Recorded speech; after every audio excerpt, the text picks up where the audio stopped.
Hello मित्रांनो, माझे नाव पियू शर्मा आहे आणि माझ्या बॉयफ्रेंडचे नाव कार्तिक आहे.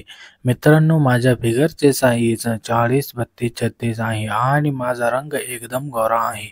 माझा चेहरा गोल आहे, माझे डोळे मोठे आहेत, माझे शरीर एकदम भरलेले आहे आणि मी दिसायला चांगली आहे. मित्रांनो, तसे मला माझ्या तोंडाने हे बोलायला नको, कारण आपल्या तोंडाने आपली स्तुती करणे चांगले नाही. पण मी काय करू?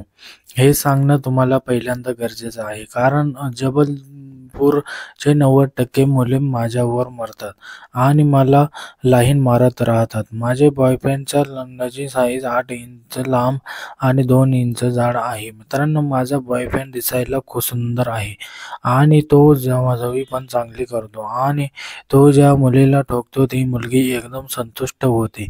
पण मी आता काय करू? तो माझा इतका दिवाना आहे की तो मला सोडून दुसऱ्या मुलीला जावायचे तर तर दूर कोणाचे छेड पण काढत नाही.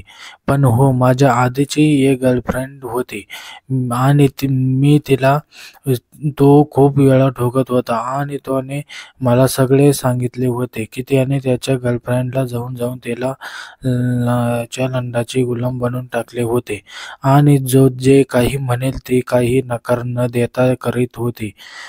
पण आता तो मला जाताना मला खूप वेळा म्हणत होता की जितकी मजा तुला धावण्यात आहे तेवढी मजा मला दुसरा कोणाला धावताना येत नाही, कारण मी पण त्याचा माझ्या सर्व ठोकाठोकी पूर्ण साथ देते आणि त्याच्याबरोबर सेक्सची मजा घेते. मित्रांनो, ही गोष्ट आजपासून 2 वर्षापूर्वीची आहे, जेव्हा मी 10वी मध्ये शिकत होतो आणि संतानामध्ये एका प्रायव्हेट हॉस्टेलमध्ये राहून शिकत होती.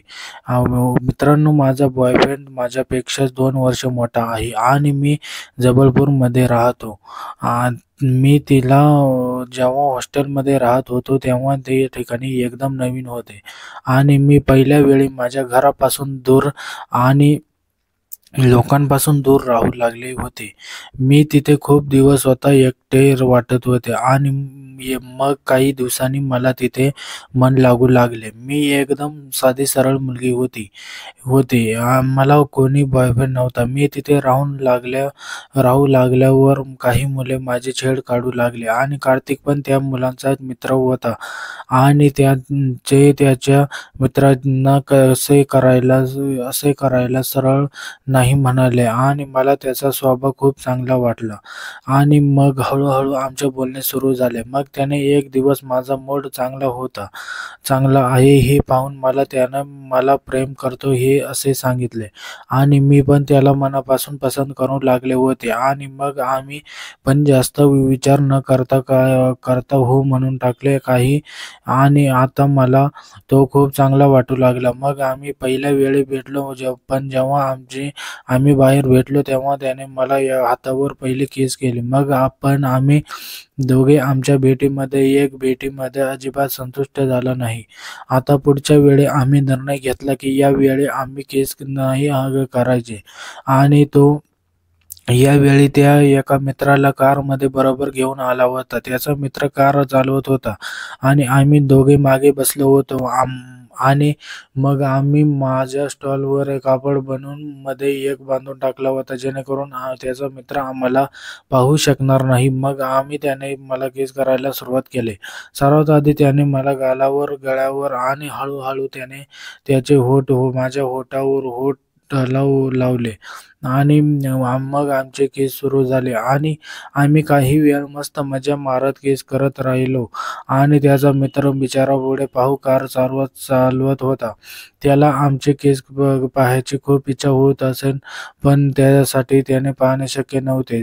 जेव्हा आमचे केस संपले तेव्हा त्याने माझ्याकडे पाहिले आणि एक स्मित दिले. त्याला वाटले की मी तयार झाली आहे आणि तो असं समजून मला परत किस करू लागला. पण काय सांगू मित्रांनो, काय मस्त रीतीने किस करीत होता तो माझा राजा. मला त्याला किस करून खूप खूप मजा आली आणि मला वाटत होते की ही कधी संपू नये. त्याने त्याचा एक हात माझ्या मध्ये टाकला आणि माझ्या मस्त मुलायम बॉलवर त्याला वाटले की मी तयार झाली आहे. आणि तो असे समजून मला परत किस करू लागला. पण काय सांगू मित्रांनो, काय मस्त रीतीने किस करत होता तो माझा राजा. मला आता त्याला किस करून खूप खूप मजा आली आणि मला वाटत होते की ही किस कधी संपू नये. त्याने त्याचा एक हात माझ्या मध्ये टाकला आणि माझ्या मुलायम बॉलवर ठेवला आणि मग तो हळूहळू माझे बॉल दाबू लागला. पण त्याचा हात अजून माझ्या ब्रावर होता आणि तो मजा घेत होता. पण आता आम्हाला हे असं करता काही मला पुढचे काम अर्धे ठेवून हॉस्टेलला जावे लागले आणि मग त्याने मला माझ्या हॉस्टेलपासून थोडे दूर त्याच्या कारमधून सोडले आणि मी त्याला बाय म्हणून निघून गेले. एक दिवस त्याच्या घरी कोणी नव्हते आणि सर्व घरचे लोक काही कामासाठी बाहेर गेले होते आणि तो त्याच्या घरी एकदम एकटाच होता. आणि मग त्याने मला त्याच्या घरी बोलावले. मी हॉस्टेलमध्ये एक चांगले कारण सांगितले आणि सुट्टी घेतली आणि मग त्याच्या घरी निघून गेले. त्यावेळी मी बिगर बाऊचा एक मोठ्या गळ्याचा एकदम टाईट टॉप घातला होता आणि मी त्यामध्ये खूप सेक्सी दिसत होते आणि तो माझ्याकडे टकलावूनच बघत होता. जीन्स घातली होती. मी एकदम हॉट माल दिसत सेक्सी बेबी दिसत होते. मग मी जेव्हा त्याच्या घरी पोहोचले आणि मी एक बेल बेल वाजवले आणि त्याने पटकन दरवाजा उघडला.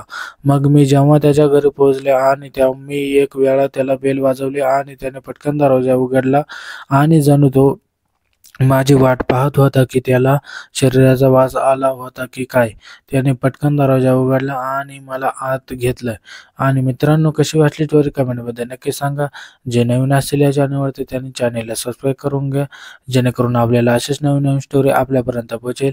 सबस्क्राईब करायला विसरू नका. व्हिडिओ कसा वाटला कमेंटमध्ये नक्की सांगा. व्हिडिओ लाईक करा, शेअर करा.